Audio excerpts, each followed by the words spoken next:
पापा का बिजनेस।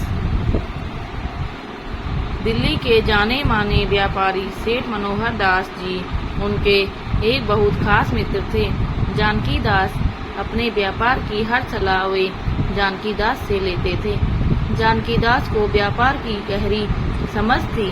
पिछले 40 सालों में मनोहर दास जी ने अपना व्यापार कई गुना बढ़ा लिया था। उनकी बड़ी सी फैक्ट्री में हजारों मजदूर काम करते थे। आलीशान घर बना लिया था। नौकर चाकर लगे हुए थे। बड़ी बड़ी गाड़ियां। मनोहर दास जी की पत्नी का बहुत पहले देहांत हो चुका था। उनका एक बेटा था दुष्यंत, जिसे उन्होंने बहुत लाड प्यार से पाला था।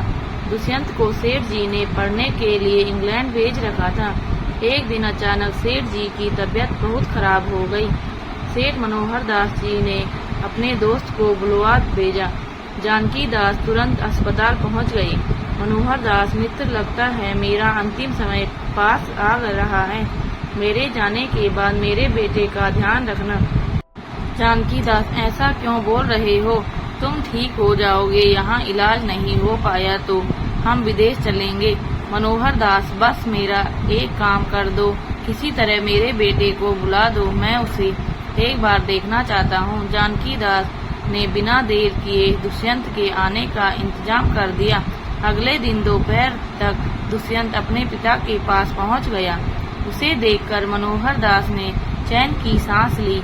मनोहर दास, बेटा, मैं तुमसे कुछ कहना चाहता हूँ। मेरे जाने के बाद सारा व्यापार तुम्हें ही संभालना है। एक बात याद रखना, जब भी किसी ऐसी मुसीबत में फंस जाओ जिसमें से निकलना तुम्हारे वश में न हो, तो मेरे मित्र जानकी दास को याद करना। वे तुम्हें हर मुसीबत से निकाल लेंगे। दुष्यंत, पापा आप ठीक हो जाएंगे। आपके सिवा मेरा कौन है? मनोहर दास, बेटा, मेरी 3 बातें याद रखना, जीवन में बहुत काम आएंगी। पहली बात, कभी किसी गरीब पर तरस मत खाना। दूसरी बात, कभी किसी अमीर से दोस्ती मत करना। तीसरी बात, अंधेरे में घर से बाहर मत निकलना। दुष्यंत ने ध्यान से पिता की बातें सुनी। कुछ देर बाद जानकी दास भी अस्पताल पहुंच गई।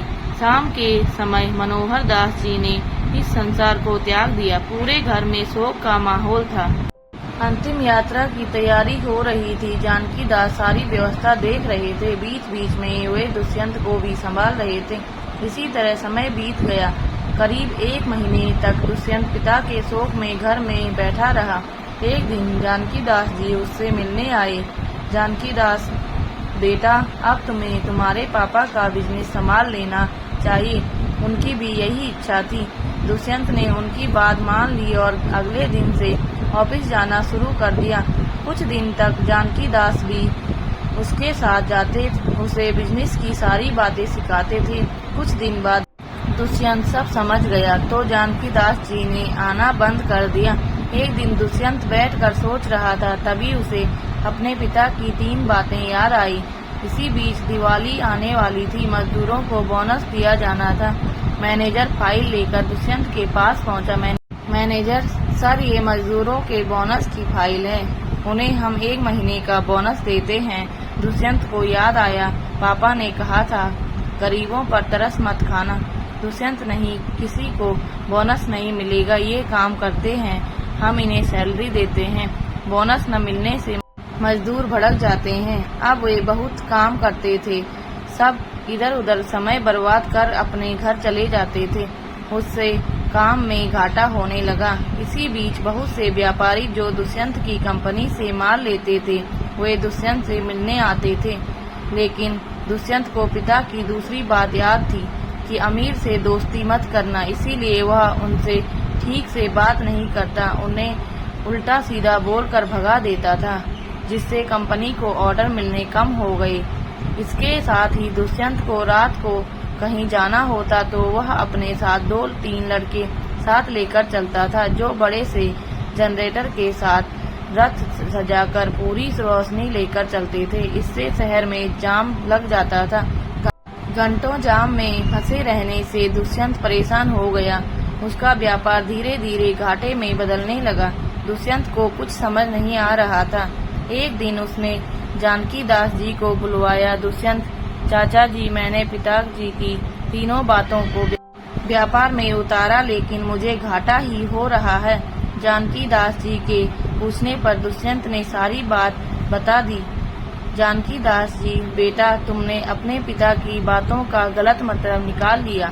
चलो मेरे साथ। वे उसे एक रास्ते पर ले जाते हैं। वहाँ कुछ गरीब बैठे थे। पास ही में एक आदमी समोसे कचौड़ी बेच रहा था।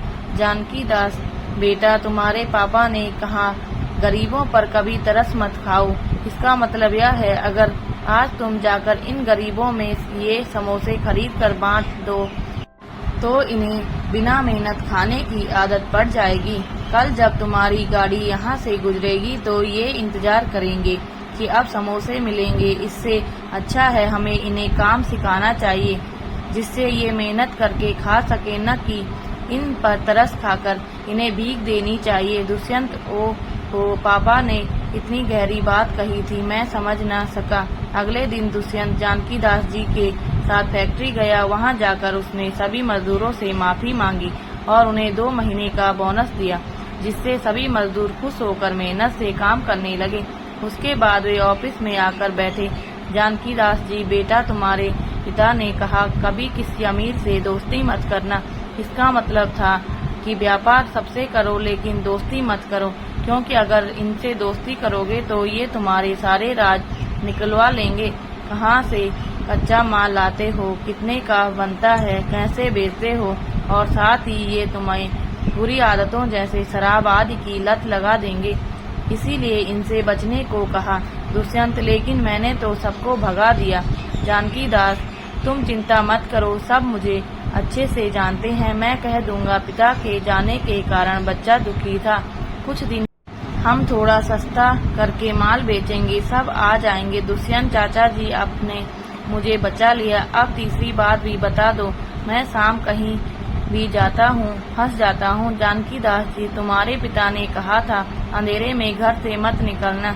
इसका मतलब था शाम को तुम अब ऑफिस से घर आओ तो अपने घर वालों के साथ समय बिताओ, घर का खाना खाओ, जिससे तुम्हारी सेहत सही रहे।